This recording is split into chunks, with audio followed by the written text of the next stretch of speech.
Hey guys, welcome to my YouTube channel Unipic. आज की video में हम डिस्कस करके मस्कुलर टिश्यूज़ के बारे में। Connective tissues helps in the movement of the body. Connective tissue क्या करता है? हेल्प करता है बॉडी मूवमेंट में। It consist of elongated cell called the muscle fibre. तो मस्कुलर सेल में क्या होते हैं? बड़े बड़े सेल्स होते हैं, इलोंगेटेड सेल होते हैं जिसको बोलते हैं मसल्स फाइबर। और इनमें क्या होता है? प्रोटीन होता है जिनको बोलते हैं कॉन्ट्रैक्टाइल प्रोटीन होता है जो कॉन्ट्रैक्ट और रिलैक्स करने में मदद करता है, हेल्प करता है मूवमेंट में। और मसल्स जो हमारी मदद से हमारी इच्छा के अनुसार मूव करे उसको बोलेंगे वॉलंटरी मसल्स। और muscles which do not move under our will, हमारे बिना ही वो मूव करे, that is involuntary muscles. Means जिसमें हमारा कंट्रोल है, वो हमारे कंट्रोल होने से ही चल रही है, मसल्स मूव कर रही है, that is voluntary muscles. Not involuntary means जो हमारे कंट्रोल में नहीं है और वो काम कर रही है। तो ये तीन तरह की होती है: striated muscles, unstriated muscles and cardiac muscles. Striated muscles में क्या होता है? ये वॉलंटरी मसल्स होती हैं। मीन्स ये बहुत ही ज़्यादा हमारे विल के अकॉर्डिंगली चलेंगी, मूव होंगी। और ये क्या होगा? बड़ी लाइट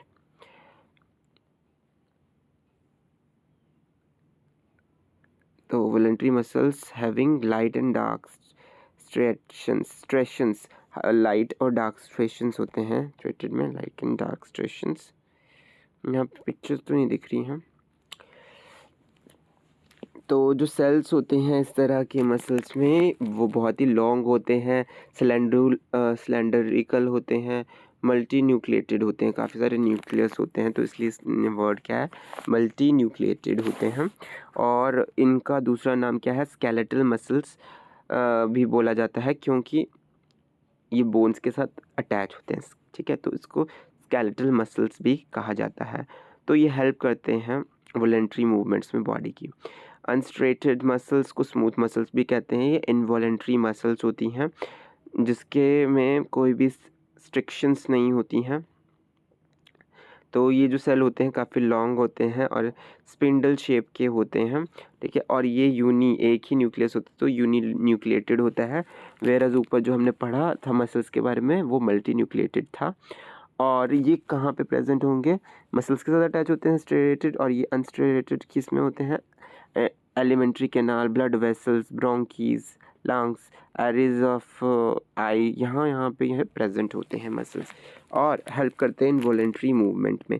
कार्डियटिक मसल्स तो आपको पता ही है, हार्ट से रिलेटेड होता है। ये भी इनवॉलेंट्रीज मसल्स की कैटेगरी में आता है, ठीक है? और ये जो सेल्स होते हैं काफ़ी लॉन्ग सिलेंड्रिकल ब्रांच्ड होते हैं। ये भी मल्टी न्यूक्लिएटेड होते हैं स्ट्रिएटेड मसल्स की तरह, और प्रेजेंट कहाँ होते हैं? हार्ट में, और हेल्प करते हैं कॉन्ट्रैक्शन और रिलैक्सेशन। हार्ट में जो पंपिंग है, कॉन्ट्रैक्ट होता है, रिलैक्स होता है, वो उसमें भी ये वाली मसल्स मदद करती है, that is cardiac muscles. So I hope आपको ये टॉपिक समझ आया होगा। इससे रिलेटेड आपको कोई भी डाउट है आप कमेंट सेक्शन में पूछ सकते हैं। तब तक के लिए देखते रहिए यूनिपिक। Thank you.